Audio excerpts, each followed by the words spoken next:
মঙ্গলবারের স্পোর্টস্কোপ আমরা শুরু করছি আজকে শুভমন গিলের একটি খবর দিয়ে। আমরা জানি যে সাই সুদর্শন ভারতীয় দলে ডাক পেয়েছেন এবং সাই সুদর্শনের ডাক পাওয়াটাকে সকলেই স্বাগত জানিয়েছেন, কিন্তু একজন সাই সুদর্শনের বিরোধী ছিলেন। তিনি হচ্ছেন কোচ গৌতম গম্ভীর। গৌতম গম্ভীর চাননি যে সাই সুদর্শন ইংল্যান্ড দলের সঙ্গে ইংল্যান্ডে সফরে যান এবং সেই কারণে তিনি ভারতীয় দলে সাই সুদর্শনকে অন্তর্ভুক্ত করার বিষয়টিতে প্রতিবাদ জানিয়েছিলেন। কিন্তু শুভমন গিল তিনি অনড় ছিলেন যে সাই সুদর্শনকে দলে নিতেই হবে এবং এই নিয়ে শুভমন গিল এবং গৌতম গম্ভীরের মধ্যে একটি মতপার্থক্য তৈরি হয়। সেই মতপার্থক্যের পর অবশ্য শুভমন গিলের ইচ্ছার কাছে নতি স্বীকার করতে বাধ্য হন গৌতম গম্ভীর এবং গৌতম গম্ভীর সাই সুদর্শনকে দলে অন্তর্ভুক্ত করেন। দলে অন্তর্ভুক্ত করার পর সাই সুদর্শন জানিয়েছেন তার উপর যে ন্যস্ত দায়িত্ব এলো সেই দায়িত্ব পালনে তিনি যথাযথ কাজ করবেন এবং প্রথম টেস্ট ক্যাপ পাচ্ছেন এবং ইংল্যান্ডের মাটিতে সেই কথা মাথায় রেখে তিনি খেলবেন বলে সাই সুদর্শন জানিয়েছেন। অন্যদিকে শুভমন গিলকে রীতিমতো একটা কঠোর সমালোচনার মধ্যে পড়তে হয়েছে।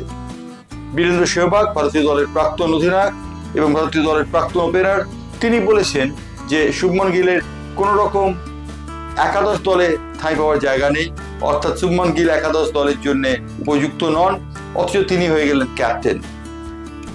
এই কথা বলে বীরেন্দ্র সেহবাগ পরিষ্কার বলেছেন শুভমন গিল ইংল্যান্ডগামী যে একাদশ দল বা 11 জনের দল হবে সেই দলে শুভমন গিল ফিট করেন না, কিন্তু শুভমন গিলকে ক্যাপ্টেন করা হয়েছে। যদিও জসপ্রীত বুমরা আহত থাকার জন্য সবকটি ম্যাচ খেলতে পারবে না বলে তাকে দলে জায়গা দেওয়া হলেও অধিনায়ক করা হয়নি, শুভমন গিলকে অধিনায়ক করা হয়েছে। কিন্তু বীরেন্দ্র সেহবাগ এই কথা বলেছেন যে তিনি কোনো মতেই অধিনায়ক হওয়ার উপযুক্ত নন। বীরেন্দ্র সেহবাগ একজন খেলোয়াড় সম্পর্কে রীতিমতো তার উষ্মা প্রকাশ করেছেন। তার ব্লগে তিনি বলেছেন অজিঙ্ক্য রাহানে কলকাতা নাইট রাইডার্সের অধিনায়ক, তিনি নিজের নামের প্রতি এবং দলের প্রতি সুবিচার করেননি। তিনি বলেছেন কোথায় লেখা আছে যে দলের ক্যাপ্টেনকে প্রথম 3 নম্বরের মধ্যে জায়গায় ব্যাট করতে হবে, কিন্তু অজিঙ্ক্য রাহানে কলকাতা নাইট রাইডার্সের সবকটি ম্যাচে প্রথম 3-এ ব্যাট করেছেন এবং প্রথম 3-এ ব্যাট করে তিনি ব্যর্থ হয়েছেন। সেই কথা তুলে বীরেন্দ্র সেহবাগ বলেছেন যে অজিঙ্ক্য রাহানের এই বিষয়টি কোনো মতেই উচিত হয়।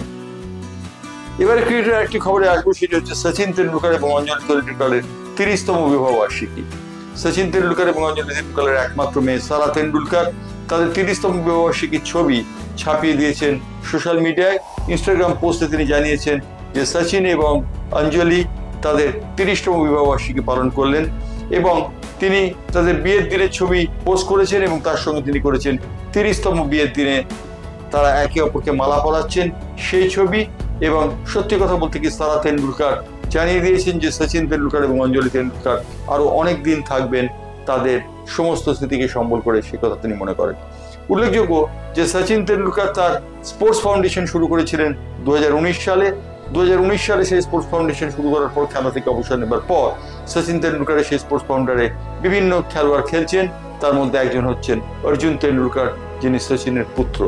সচিন তেন্ডুলকর স্পোর্টস ফাউন্ডেশনের সুযোগ নিয়ে তিনি এগিয়ে যাচ্ছেন এবং আরো এগিয়ে যাবেন বলে সারা তেন্ডুলকর মনে করেন। এবার আসি ফুটবলের খবর।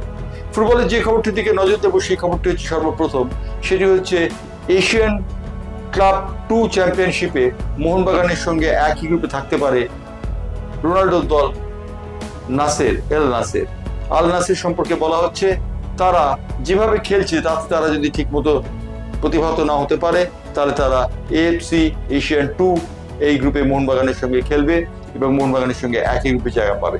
কিন্তু রোনাল্ডো কি দলে থাকবে তাই নিয়ে কিন্তু প্রশ্ন দেখা দিয়েছে।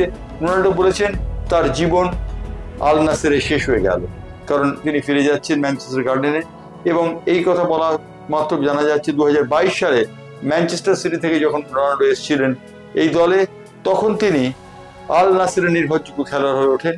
77টি ম্যাচে তিনি 74টি গোল করেছেন, যার জন্য আল নাসের নতুন করে তার জন্য চুক্তি তৈরি করছে এবং সেই চুক্তিতে ম্যানচেস্টার ইউনাইটেড ঠিক মতো ফিট করবে না বলেই জানা গেছে।